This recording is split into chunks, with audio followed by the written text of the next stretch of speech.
یہ شخص جو بڑی دور سے آ کر انبیاء کے حق میں بول رہا ہے، ان کی حمایت میں بات کر رہا ہے، یقیناً اس کی گفتگو ہماری اصلاح کے لیے اور ہمارے حوصلے بڑھانے کے لیے اکثیر ہے۔ اس شخص کا یہ کہنا کہ اے میری قوم، رسولوں کا اتباع کرو، رسولوں کی پیروی کرو، رسولوں کے راستے پر چلو، اللہ رب العالمین کی معرفت حاصل کرو تاکہ تم سارے نجات پا جاؤ، اور اس کا یہ کہنا کہ مجھے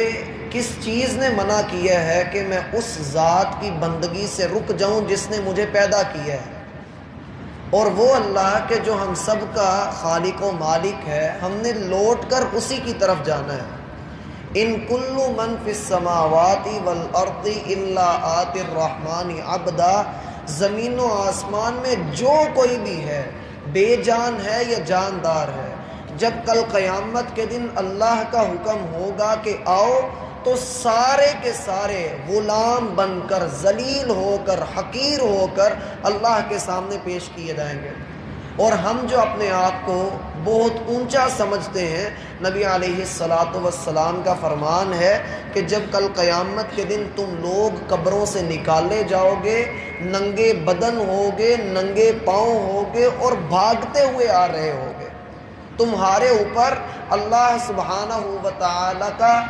جلوہ، اس کا جلال حاوی ہو چکا ہوگا، اس لیے تو لوگ اس وقت نفسی نفسی کی بات کر رہے ہوں گے، اور بڑا ہی بھیانک وہ دن ہے۔ اس لیے ہمیں اللہ کے رسول صلی اللہ علیہ وسلم نے یہ بات سکھائی ہے کہ آپ قیامت کے دن کی سختیوں سے، ہولناکیوں سے اللہ رب العالمین سے پناہ طلب کر لیں۔ اور ہم نے سورۃ النمل کے اندر یہ بات پڑھی تھی، بلکہ سورۃ الانبیاء میں بھی اللہ رب العالمین کا فرمان ہے کہ جب وہ بڑے دھماکے ہوں گے، قیامت کا دن قائم ہوگا، اس دن بھی کچھ خوش نصیب ایسے ہوں گے جن کے دل کو اللہ گھبراہٹ سے بھی محفوظ کر دے گا۔ اللہ سبحانہ و تعالی ان لوگوں کو بے چین نہیں ہونے دے گا، وہ سکون اور امن میں ہوں گے۔ اللہ ہمیں ایسے لوگوں میں شامل فرمائے۔ اور پھر یہ شخص کہتا ہے اپنی قوم سے مخاطب ہو کر کہ میری قوم ذرا سنو، اَأَتَّخِذُ مِن دُونِهِ آلِهَةً، اللہ کو چھوڑ کر بالفرض میں کسی اور کے در پہ جا کر سر جھکاتا ہوں، جھولی پھیلاتا ہوں، ہاتھ پھیلاتا ہوں۔ اس حوالے سے ایک واقعہ میرا بھائی ہمیشہ یاد رکھیں۔ وقت کا بادشاہ سیدنا عمر بن خطاب رضی اللہ عنہ کے پوتے کے پاس آیا، ان کا نام تھا سالم بن عبداللہ بن عمر بن خطاب۔ یہ حرم کے اندر بیٹھے ہوئے تھے اور اپنے وقت کے بہت بڑے عالم ہیں، تابعی ہیں، عبداللہ بن عمر کے بیٹے ہیں، اور کمال عالم دین تھے۔ آپ جب بھی مکہ کے علماء کا ذکر پڑھیں گے، ان کا نام سب سے اوپر آپ کو نظر آئے گا، سالم بن عبداللہ۔ اور یہ بھی ذہن میں رہے کہ وہ جو مشہور واقعہ ہے کہ عمر رضی اللہ عنہ ایک گھر کے پاس سے گزرے تو اندر سے آواز آئی کہ بیٹی دودھ میں پانی ملا دو، اور اس نے پانی ملانے سے انکار کر دیا۔ اس لڑکی کا رشتہ سیدنا عمر رضی اللہ عنہ نے اپنے بیٹے عبداللہ کے ساتھ کیا تھا۔ اس عبداللہ کو اللہ نے سالم نام کا بیٹا عطا کیا۔ پھر اس سالم کی آگے ایک عورت کے ساتھ شادی ہوئی، پھر اس کو اللہ رب العالمین نے ایک بیٹا عطا کیا، اس کا نام عبدالعزیز تھا۔ اس عبدالعزیز کو اللہ نے ایک بیٹا عطا کیا، اس کا نام عمر تھا۔ وہ عمر بن عبدالعزیز تاریخ میں عمر ثانی کے نام سے مشہور ہے۔ سالم بن عبداللہ یہ حرم کے اندر بیٹھے ہوئے تھے کہ وقت کا بادشاہ آ کر کہنے لگا کہ سالم، آپ کے متعلق میں نے سنا ہے کہ آپ اللہ کے رسول کے خاندان میں سے ہیں، اور فاروقی نسل سے آپ ایک فرد ہیں، آپ کا مقام اونچا ہے، پھر آپ قبیلہ قریش سے ہیں، آپ کی اللہ کے رسول سے رشتہ داری ہے، پھر اس پر سونے پر سہاگا یہ کہ آپ عالم بھی ہیں۔ آپ مجھے حکم کریں میں آپ کی کیا خدمت کر سکتا ہوں، میں چاہتا ہوں کہ میں آپ کی خدمت کروں۔ انہوں نے بیت اللہ کی طرف اشارہ کیا اور کہا کہ میں بادشاہوں کے بادشاہ کے گھر کے پاس بیٹھا ہوا ہوں، اس گھر میں بیٹھ کر میں کسی اور سے مانگوں، مجھے اللہ سے بڑی شرم آتی ہے۔ میں اس گھر کے اندر بیٹھ کر تجھ سے سوال نہیں کروں گا۔ بادشاہ اپنے وقت کا بادشاہ تھا، وہ لاگت بازی میں آ گیا، کہنے لگا چلے ٹھیک ہے، باہر جا کر کھڑا ہو گیا اور انتظار کرنے لگا کہ کب سالم باہر نکلے۔ سالم بن عبداللہ وہاں سے باہر نکلے، کہنے لگا اب تو آپ وہاں پر موجود نہیں ہیں، اب تو آپ اللہ کے گھر میں نہیں ہیں، اب ہی آپ کچھ مانگ لیں، مجھے حکم کریں، میں آپ کی خدمت کرنا چاہتا ہوں۔ کہنے لگے کہ میں جو چاہتا ہوں وہ تو مجھے دے نہیں سکتا، تیرے پاس وہ چیز موجود ہی نہیں ہے۔ وہ کہنے لگا کہ اے سالم، یہ جو برسنے والے بادل ہیں یہ زمین پر کہیں بھی برسیں، ان سے جو فصل پیدا ہوگی اس فصل پر جو ٹیکس لگے گا وہ آ جا کر میرے خزانے میں آنا ہے، میری حکومت اتنی بڑی ہے، آپ کہیں تو صحیح، اشارہ تو کریں۔ سالم بن عبداللہ کہنے لگے کہ جنت دے دو،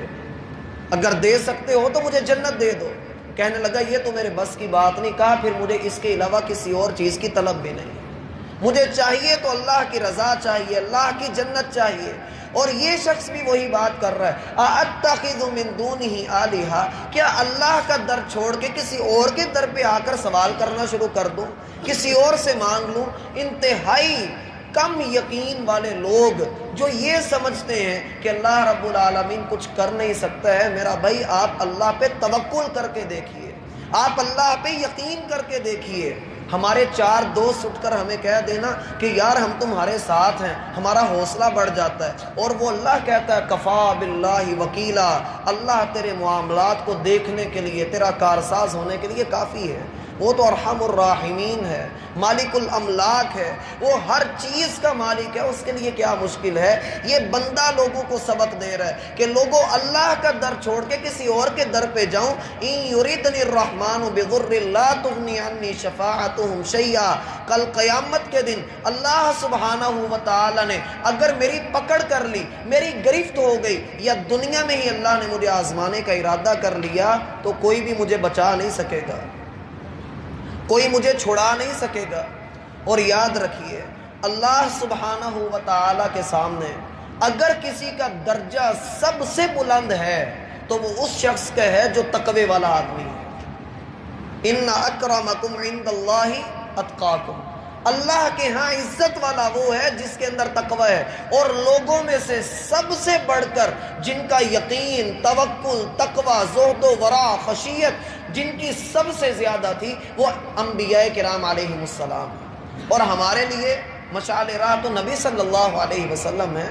آپ علیہ السلام بھی جب آزمائے گئے، جب مصیبت میں مبتلا کیے گئے، سیدہ عائشہ رضی اللہ عنہ نے ایک دن پوچھا، اے اللہ کے رسول، احد کے میدان میں کافروں نے آپ کو گھیرا، آپ کے دندان مبارک شہید ہوئے، آپ کا چہرہ زخمی کیا گیا، آپ کو کافروں نے ظلم و ستم کا نشانہ بنایا، اے اللہ کے رسول یہ تو بڑا ہی سخت دن تھا، اے اللہ کے رسول اس سے بھی بڑھ کر کوئی سخت دن آپ کی زندگی میں آیا ہے؟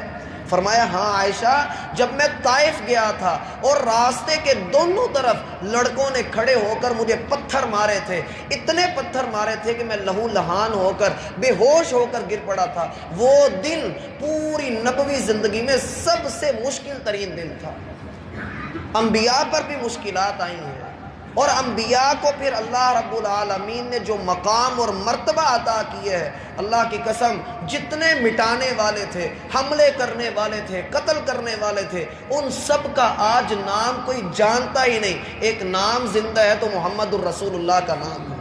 کس وجہ سے؟ کہ اللہ کی توحید کے اوپر کار بند رہے۔ لوگوں نے کہا تھا کہ ابو طالب اپنا بھتیجا ہمیں دے دو، ہم اس کے بدلے میں قریش کا سب سے خوبصورت جوان تمہیں دیتے ہیں۔ ابو طالب نے بلایا اور کہا اے میرے بھتیجے باز آ جا، یہ لا الہ الا اللہ کرنا چھوڑ دے۔ کہا چچا جان اگر ایک ہاتھ پر سورج رکھو، دوسرے پر چاند رکھو اور کہو کہ محمد باز آ جا، محمد باز نہیں آئے گا۔ جو جھنڈا اٹھا لیا ہے، جو کام کرنا ہے اللہ کی توحید کا، میں نے اب اس سے باز نہیں آنا ہے۔ ولا ينقذون، اللہ رب العالمین اگر پکڑ لیتا ہے تو کوئی چھڑا بھی نہیں سکتا ہے، کوئی اللہ کی گرفت سے بندے کو چھڑا نہیں سکتا۔ لیکن ہمارے لوگ اگر اس عقیدے کو پروموٹ کریں، یہ کہیں کہ خدا کے پکڑے چھڑائے محمد کا پکڑا کوئی چھڑا نہیں سکتا، میرا بھائی بڑی ہی بری بات ہے، انتہائی غلط بات ہے۔ کوئی نعتیں پڑھنے والا نعتیں پڑھ رہا ہو، نعت کا انکار نہیں، اشعار کا انکار نہیں، لیکن بندے کو کم از کم غور تو کرنا چاہیے کہ اگلا بول کیا رہا ہے، ہماری توحید کے اوپر زد تو نہیں پڑ رہی۔ یہ کتنی بڑی بات ہے کہ اللہ رب العالمین کے پکڑے ہوں کو لوگ کہیں کہ محمد صلی اللہ علیہ وسلم چھڑا سکتے ہیں، اور جسے محمد پکڑ لے اسے کوئی بھی نہیں چھڑا سکتا ہے، نعوذ باللہ من ذالک۔ اور یہاں پر یہ بات بھی ذہن میں رکھیں، میں نے پچھلی ملاقات میں عرض کیا تھا کہ قیامت کے دن اللہ کے رسول شفاعت کریں گے، اور ہمارا عقیدہ ہے اللہ کے رسول کی شفاعت کے بغیر کوئی بندہ جنت میں نہیں جا سکتا، یہ پکا عقیدہ اہل السنہ کا۔ اللہ کے رسول کی شفاعت کے بغیر کوئی بندہ شروع سے لے کر آخر انسان تک کوئی جنت میں نہیں جا سکتا۔ حتیٰ کہ حدیث میں آتا ہے جنت کا دروازہ اللہ کے رسول فرماتے ہیں میں کھٹکھٹاؤں گا، اندر سے پوچھا جائے گا کہ کون ہے، میں کہوں گا کہ میں محمد ہوں، تو وہ آگے سے جواب دے گا کہ مجھے یہی حکم دیا گیا تھا کہ میں آپ کے لیے دروازہ کھولوں اور آپ کے سوا کسی اور کے لیے دروازہ نہ کھولوں۔ جب اس قدر فضیلت ہے تو ہمیں یہ تسلیم کر لینا چاہیے کہ شفاعت رسول کے بغیر ہم جنت میں نہیں جا سکتے، لیکن شفاعت رسول کی بھی ایک حد ہے، اور وہ اللہ کی اجازت سے ہوگی۔ وہ اللہ نے اجازت دینی ہے تو شروع ہونی ہے، ورنہ وہ شروع نہیں ہوگی۔ لوگ سب سے پہلے آدم کے پاس جائیں گے، آدم کے بعد ابراہیم کے پاس آئیں گے، موسیٰ کے پاس آئیں گے، نوح کے پاس آئیں گے، عیسیٰ کے پاس آئیں گے، سارے نبی انکار کر دیں گے، اور نبی علیہ السلام فرماتے ہیں کہ میں پھر اللہ سے سفارش کروں گا، میں سجدہ کروں گا عرش کے پاس جا کر، اور اللہ کی حمد بیان کروں گا، تعریف کروں گا، پھر کتنے ہی عرصے تک میں سجدے میں پڑا رہوں گا، یہ اللہ ہی بہتر جانتا ہے کتنی دیر لگنی ہے۔ پھر اللہ مجھے کہیں گے یا محمد ارفع راسک سل تعطا اشفع تشفع، اے محمد اپنا سر اٹھائیے، مانگیے کیا مانگتے ہیں، شفاعت کریں آپ کی شفاعت کو قبول کیا جائے گا۔ پھر اللہ کے رسول فرمائیں گے اے اللہ امتی امتی، میری امت کا کچھ کیا جائے۔ اللہ فرمائیں گے جائیے آپ، اور جس شخص کے دل میں لا الہ الا اللہ موجود ہے، جس کے پاس ایمان موجود ہے، آپ اسے جہنم سے نکال کر جنت میں داخل کر دیں۔ پھر اللہ کے رسول صلی اللہ علیہ وسلم یہ سارا معاملہ فرمائیں گے۔ جب آخری حد آ جائے گی کہ جس بندے کے دل میں ایک ذرے کے تیسرے حصے کے دانے کے برابر بھی ایمان ہے، اے محمد آپ اس کو نکال لائیے۔ پھر اللہ کے رسول کہیں گے اے اللہ جس نے لا الہ الا اللہ کہا ہے مجھے اجازت دے کہ میں اسے جہنم سے نکالوں۔ اللہ رب العالمین فرمائیں گے لیس لک، یہ آپ کے لیے نہیں ہے، یہ کام آپ کے لیے نہیں ہے، یہ اللہ رب العالمین کا کام ہے۔ پھر اللہ اپنی خاص رحمت سے جہنم سے ایک مٹھی بھریں گے، اور جتنے لوگ اللہ رب العالمین کو علم ہے کہ وہ کون لوگ ہوں گے جو وہاں سے نکالے جائیں گے، اللہ کے رسول فرماتے ہیں جب وہ جہنم سے باہر نکالے جائیں گے وہ جلے ہوئے کوئلے کی مانند کالے سیاہ ہو چکے ہوں گے۔ اللہ جنتیوں کو حکم دیں گے ان کے اوپر نہر حیات کا پانی ڈالو، وہ ان کے اوپر پانی ڈالیں گے، اور پھر وہ یوں ایسے نکل آئیں گے جیسے پودا نکھر کر باہر نکل آتا ہے، اور پھر یہ سارے لوگ جنت کے اندر داخل کر دیے جائیں گے۔ فرمایا انی اذا لفی ضلال مبین، اگر میں رحمان کو چھوڑ کے کسی اور کے در پہ آؤں تو پھر تو میں گمراہ ہو گیا، پھر تو میں گمراہی کے رستے پہ چل پڑا۔ یاد رکھیے انسان کی دعائیں، انسان کا جتنا کچھ بھی مشکل کشائی ہے، حاجت روائی ہے، یہ ساری اللہ کے ساتھ جڑی ہوئی ہے۔ اگر بندہ اللہ کے در کے علاوہ کسی اور کے در پہ جائے گا گمراہی ہے، سیدھی گمراہی ہے۔ اللہ کے رسول صلی اللہ علیہ وسلم نے جب بیت اللہ کے اندر کھڑے ہو کر اپنی توحید کا پرچار کیا تھا، میرا بھائی اس بیت اللہ کے ارد گرد 360 بت پڑے ہوئے تھے، ایک اللہ کو چھوڑ کے وسیلے کے نام پر، واسطے اور طفیل کے نام پر انہوں نے کہا ہوا تھا کہ یہ اولادیں دیتا ہے، یہ بارشیں دیتا ہے، یہ نفع نقصان کا مالک ہے، یہ ہماری ہواؤں کا مالک ہے۔ اللہ کے رسول صلی اللہ علیہ وسلم نے ان سارے بتوں کو ختم کر کے ایک بات کہی تھی کہ اللہ ہی کے پاس سارے تصرفات ہیں، وہ اختیارات کا مالک، قدرتوں کا مالک، وہ اللہ ہی خبیر ہے، علیم ہے، سمیع ہے، علیم بذات الصدور ہے، تیرے ایک ایک عمل سے واقف ہے۔ اور اگر اللہ رب العالمین تیرے عمل سے واقف نہ ہو تو اسے رب نہ کہنا، لیکن جب بندے کو پتہ ہے کہ اللہ ہی بادشاہ ہے، اللہ ہی ہر ایک چیز کے اوپر اپنا تصرف رکھتا ہے، تو پھر لازم یہ آتا ہے دنیا کے ہر خدا کا،